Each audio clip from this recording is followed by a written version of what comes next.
محمد صلی اللہ علیہ وسلم۔ سیدہ زینب سلام اللہ علیہا ام المصائب سیدہ زینب سلام اللہ علیہا کی ولادت کے حوالے سے مختلف اقوال ہیں۔ بعض روایات کے مطابق آپ یکم شعبان 5 یا 6 ہجری کو مدینہ منورہ میں پیدا ہوئی۔ آپ کا نام زینب، کنیت ام المصائب اور ثانیہ زہرا، زاہدہ، فاضلہ، عقیلہ بنی ہاشم، نائبۃ الزہرا آپ کے القابات ہیں۔ آپ امیر المومنین سیدنا علی المرتضی کرم اللہ وجہ الکریم اور خاتون جنت سیدہ فاطمۃ الزہرا سلام اللہ علیہا کی شہزادی اور حسنین کریمین کی ہمشیرہ ہیں۔ آپ کی ولادت کے وقت امام الانبیاء صلی اللہ علیہ وآلہ وسلم مدینہ منورہ میں تشریف فرما نہیں تھے۔ 3 دن بعد جب آپ تشریف لائے تو اپنی لخت جگر کے گھر تشریف لے گئے، بچی کو اٹھایا، پیار فرمایا، کان میں اذان پڑھی، کھجور کو چبا کر گھٹی دی، سیدہ کا نام زینب تجویز فرمایا اور ارشاد فرمایا کہ یہ زینب اپنی نانی اماں سیدہ خدیجۃ الکبریٰ سلام اللہ علیہا کی ہم شکل ہیں۔ سیدہ زینب سلام اللہ علیہا کو بچپن ہی میں اپنے نانا محمد عربی صلی اللہ علیہ وآلہ وسلم کے سایہ رحمت اور پھر چند ہی ماہ بعد اپنی عظیم ماں کی مادرانہ شفقت سے محروم ہونا پڑا۔ میدان کربلا میں اپنے بھائی جان حضرت سیدنا امام حسین علیہ السلام کے ہمراہ کمال جرت و بہادری کا مظاہرہ کیا اور واقعہ کربلا کے بعد آپ نے خاندان اہل بیت کی انتہائی جرت مندانہ انداز سے سرپرستی فرمائی۔ آپ کے 2 شہزادے اون و محمد بھی کربلا میں شہید ہوئے۔ آپ کا وصال 15 رجب 62 ہجری کو ہوا۔ آپ کا مزار مبارک دمشق میں آج بھی مرجع خلائق ہے۔ کوفہ کے بازار ہوں یا اسکلان کی گلیاں ہوں، یزید کا دربار ہو، ابن سعد کا دربار ہو، ابن زیاد کا دربار ہو، جس عزم اور حوصلے کا ثبوت سیدہ زینب بنت سیدنا علی المرتضی شیر خدا نے دیا، اس کی مثال یہ آسمان کی نہ آنکھ نہ یہ ستارے لا سکتے ہیں، نہ تاریخ کے اوراق لا سکتے۔ یہ ہستی پاک وہ تھی جن کو رحمت عالمین صلی اللہ علیہ وسلم کی دوش مبارک نصیب ہوئی ہے، دوش مبارک پر چڑھ کے کھیلتی تھی، اور ان کے لیے اللہ تعالیٰ کے محبوب صلی اللہ علیہ وسلم سجدوں کو طویل فرما دیتے تھے کیونکہ یہ پشت مبارک پہ بیٹھتی تھی۔ ان سے محبت کا عالم یہ تھا کہ ایک دفعہ سید عالمین صلی اللہ علیہ وسلم کی بارگاہ عالی قدر میں کہیں سے بہت خوبصورت اور قیمتی ہار آیا، تو ارشاد فرمایا اللہ کے محبوب صلی اللہ علیہ وسلم یہ ہار تو میں اس کو دوں گا جو مجھے سب سے زیادہ محبوب ہستی ہے، لہٰذا وہ ہار ان کے گلے میں ڈال دیا گیا۔ ان کی پیدائش پہ سید عالمین صلی اللہ علیہ وسلم تشریف لائے سیدۃ النساء سیدہ فاطمۃ الزہرا سلام اللہ علیہ کے ہاں، اور آ کر اپنی دست اقدس سے اور اپنے لعاب دہن کی گھٹی ان کو عطا کر دی۔ جب سیدۃ النساء سیدہ فاطمہ کا وقت آخری آیا تو انہوں نے سیدہ زینب کو بلا کر کہا اے میری بیٹی، یہ دونوں بھائیوں کا جنت کے شہزادوں کا خیال رکھنا اور ان سے ماں بن کر سلوک کرنا۔ تھی بہن چھوٹی لیکن کہا ماں کا کردار۔ ان کی شان پاک یہ تھی اور ان کے حیا، پردے کا اور عفت کا عالم یہ تھا کہ ان کا چہرہ یا بال دیکھنا تو کجا، ان کی آواز کا بھی پردہ تھا، کبھی کسی غیر مرد نے ان کی آواز بھی نہیں سنی تھی، جو لوگ ان کے ہمسائے میں رہتے تھے۔ اور جب رات کو رسول اللہ صلی اللہ علیہ وسلم کے وصال پاک کے بعد یہ ان کے مزار اقدس پہ رات کو جاتی تھی تو سید الشہداء امام حسین علیہ السلام پیچھے چلتے تھے اور نوجوانوں کے جنت کے نوجوانوں کے سردار امام حسن علیہ السلام آگے چلتے تھے۔ سیدنا علی المرتضی کہتے تھے بیٹے دھیان کرنا، اور جو چراغ تھے وہ گل کر دیے جاتے تھے کہ کسی کو چراغ کی روشنی میں یا اندھیرے میں ان کے قد کا بھی پتہ نہ چل جائے۔ وہ تاریخ اسلام میں واحد ہستی ہیں کہ جن کو ام المصائب کا لقب عطا کیا گیا، یعنی جتنی آزمائشیں، جتنی مصیبتیں، جتنی تکلیفیں ان پر آئی ہیں، میرا نہیں خیال کہ کسی اور ہستی پر اتنی آزمائشیں اور اتنے مصائب و آلام آئے پوری تاریخ عالم پوری تاریخ عالم میں۔ یعنی آپ دیکھیے کہ آقا علیہ الصلوۃ والسلام کا بچھڑ جانا ظاہری حیات میں، پھر انہی کی زندگی میں والدہ ماجدہ کا بچھڑ جانا، پھر والد ماجد کی شہادت، پھر بڑے بھائی حضرت حسن مجتبی علیہ السلام ان کی شہادت، پھر حضرت امام علی مقام کی شہادت، پھر اپنے شہزادوں کی شہادت، اون و محمد کی شہادت، اور پھر بھتیجوں اور بھانجوں کی ایک لمبی فہرست شہادتوں کی۔ ان ساروں کو دیکھ کر بھی آپ جو کہا کرتے ہیں کہ عزم و ہمت کا کوہ صفا بن کے کھڑی ہیں، اس ہستی کا نام سیدہ زینب سلام اللہ علیہا ہے۔ حضرت سیدہ زینب رضی اللہ تعالیٰ عنہا وہ خاتون ہیں جن کے بارے میں حضور صلی اللہ علیہ وسلم نے یہ بات بھی ارشاد فرمائی کہ ان کی جو شکل و شباہت ہے وہ حضرت خدیجۃ الکبریٰ رضی اللہ تعالیٰ عنہا کے ساتھ ہوتی تھی۔ اس وجہ سے نبی اکرم صلی اللہ علیہ وسلم نے ان کے احترام کا حکم بھی دیا کہ ان کا جو وجود اطہر ہے اس کی مشابہت ہے حضرت خدیجۃ الکبریٰ رضی اللہ تعالیٰ عنہا کے ساتھ، مخدومہ کائنات۔ بالکل۔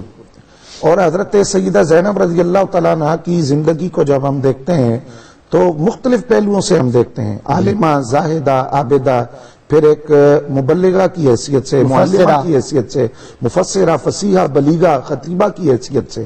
آپ دیکھیے کہ حضرت سیدہ زینب رضی اللہ تعالیٰ عنہا کی یہ جو صفت ہے، جہاں یہ دیگر خواتین اسلام سے ان کو ممتاز کرتی ہے، وہیں حضرت مولا کائنات علی المرتضیٰ شیر خدا رضی اللہ تعالیٰ عنہ کی ہم صفت بھی بنا دیتی ہے کہ ادھر بھی فصاحت و بلاغت اور حکمت، اور ادھر بھی۔ اس کا ایک واقعہ میں عرض کرنا چاہوں گا کہ آپ کا بچپن ہے اور حضرت مولا کائنات علی المرتضیٰ شیر خدا رضی اللہ تعالیٰ عنہ نے فرمایا، اور میں یہ سمجھتا ہوں کہ ان کی اس تدبر کا ذہانت اور فراست کا امتحان تھا، فرمایا بیٹی کہو واحد۔ تو حضرت سیدہ زینب رضی اللہ تعالیٰ عنہ نے اپنی زبان سے واحد کا لفظ بولا، پھر فرمایا قولی اثنین، اب تم کہو دو۔ تو حضرت سیدہ زینب رضی اللہ تعالیٰ عنہ عرض کرنے لگی، ابا جی جس زبان سے واحد کہہ دیا اب اثنین کیسے کہہ دوں؟ یہ معرفت سے بھرا ہوا وہ جملہ ہے جو آپ کے تدبر، ذہانت اور فراست کی طرف اشارہ کر رہا ہے۔ پھر آپ یہ دیکھیے کہ کوفہ کے اندر جب حضرت مولا کائنات علی المرتضیٰ شیر خدا رضی اللہ تعالیٰ عنہ قیام پذیر ہیں تو سیدہ زینب رضی اللہ تعالیٰ عنہ ساتھ ہیں، اور وہاں خواتین نے خود گزارش کی کہ ہماری تعلیم و تربیت کے حوالے سے کوئی انتظام کیا جائے، تو سیدہ زینب رضی اللہ تعالیٰ عنہ نے اس ذمہ داری کو اپنے سر لیا، اور پھر فصاحت و بلاغت کے ساتھ نماز ظہر کے بعد آپ درس قرآن دیتی تھی کہ حضرت سیدہ زینب رضی اللہ تعالیٰ عنہ کے لیے نکاح کے لیے جن کا انتخاب کیا گیا تھا حضرت عبداللہ بن جعفر طیار، ان کی تربیت بھی حضور صلی اللہ علیہ وسلم نے فرمایا۔ حضرت عبداللہ بن جعفر طیار حضرت سیدہ زینب کے ساتھ کوفہ منتقل ہو گئے، ساتھ کوفہ چلے گئے۔ اچھا وہاں دیکھیے کہ دولت کی ریل پیل ہے، آسائش ہے، سہولت ہے گھر کے اندر، لیکن اس کے باوجود آپ کے مشاغل کیا ہیں سیدہ زینب کے؟ وہ یہ کہ مدینہ طیبہ سے لے کر کربلا تک، کربلا سے واپس دمشق، موصل، شام، اور یہ سارا سفر واپس مدینہ تک، اس پورے سفر کے دوران فرض تو فرض ہیں، تہجد بھی نہیں چھوڑے اس پورے سفر کے دوران، عبادت کا یہ عالم، پھر شرم و حیا کا یہ عالم تک کہ گواہی دی گئی۔ حضرت یحییٰ مازنی رضی اللہ تعالیٰ عنہ وہ ایک بزرگ ہیں، وہ فرماتے ہیں دیوار سے دیوار ملی ہوئی تھی، حضرت سیدہ زینب رضی اللہ تعالیٰ عنہ کے گھر سے دیوار ملی ہوئی تھی، عرصہ دراز میں پڑوس میں رہا، ما رأیت لہا شخصا ولا سمعت لہا صوتا، فرماتے ہیں اللہ کی عزت کی قسم نہ میں جانتا ہوں ان کا قد کتنا تھا، نہ میں جانتا ہوں کہ ان کی آواز کتنی تھی۔ وہ اس طرح پردے کے اندر اور عفت اور عصمت اور شرم و حیا کے اندر رہی۔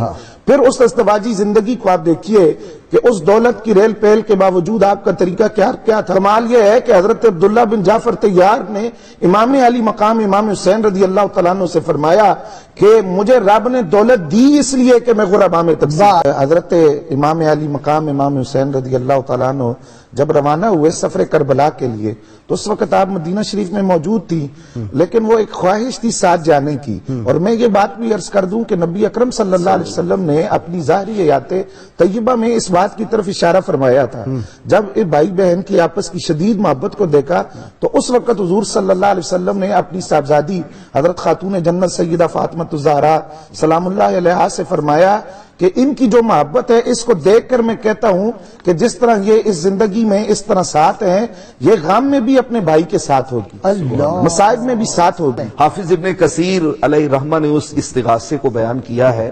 آپ کہتی ہیں وہاں پہ جب آپ نے دیکھا نا، بلکہ ایک روایت میں ہے کہ آپ اپنے بھائی کے لاشے پہ آئیں اور اس کو آ کے یوں اٹھایا، آپ نے نیچے ہاتھ دے کے تھوڑا سا اوپر اور کر کے کہا اللہم تقبل منی ھذا القربان، اے اللہ یہ قربانی جو ہے وہ ہماری طرف سے قبول کر لے۔ اور پھر حضور کی بارگاہ میں جو استغاثہ کیا وہ یوں کہا یا محمدہ یا محمدہ آقا کی بارگاہ میں نام نامی اس میں گرامی لے کے عرض کر کے کہتی ہیں ھذا حسین بالآراء مزمل بالدماء مقطع الاعضاء بناتک الصبایا ذریتک مقتلا تصفی علیہ الصبا یا محمدا یا محمدا. آقا دیکھیے اپنے نور نظر کو کیسے جسم کے ٹکڑے ٹکڑے ہوئے پڑے ہیں. دیکھیے اس نور نظر کو کس طرح کربلا کی خاک اوڑھ کے آرام سے سو رہے ہیں. دیکھیے اپنے نور نظر کی لختے جگر بیٹیوں کو کس طرح قیدی بنا کے انہیں زمانے کے سامنے پیش کیا جا رہا ہے. اور دیکھیے اپنی اہل بیت کو کہ کس طرح انہیں چن چن کے جو ہے وہ شہید کر دیا گیا ہے.